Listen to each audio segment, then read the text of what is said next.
আসসালামু আলাইকুম বন্ধুরা, আপনারা সবাই জানেন ত্রিপুরা ডম্বুর বাঁধ খুলে দেওয়ার কারণে আমাদের দেশ বন্যার কবলে পড়েছে।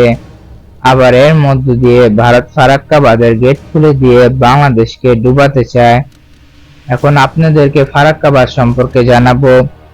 এই একটি নদী, ভারত অংশ গঙ্গা আর বাংলাদেশ অংশ পদ্মা নামে পরিচিত।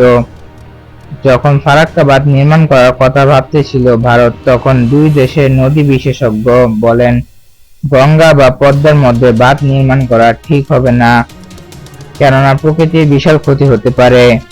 এর ফলে আরো বেশি বন্যা সৃষ্টি হতে পারে।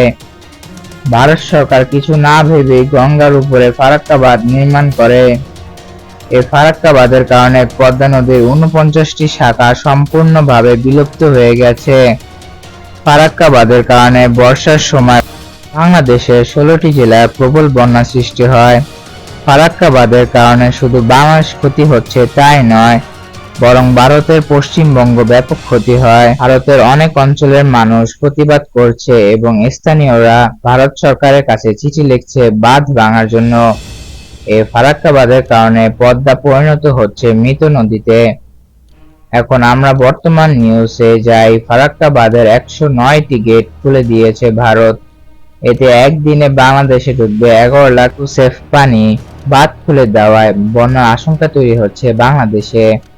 নদ নদী বিষয়ক গবেষণা উপদেষ্টা জানান, ফারাক্কার গেট খুলে দেওয়ার বিষয়টি খুবই বিপজ্জনক।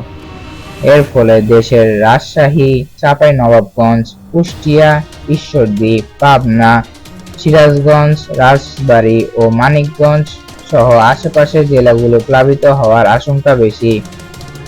এরকম আরো ইনফরমেটিভ ভিডিও পেতে লাইক, শেয়ার এন্ড সাবস্ক্রাইব করে আমাদের পাশে থাকুন। দেখা হচ্ছে পরের ভিডিওতে। আল্লাহ হাফেজ।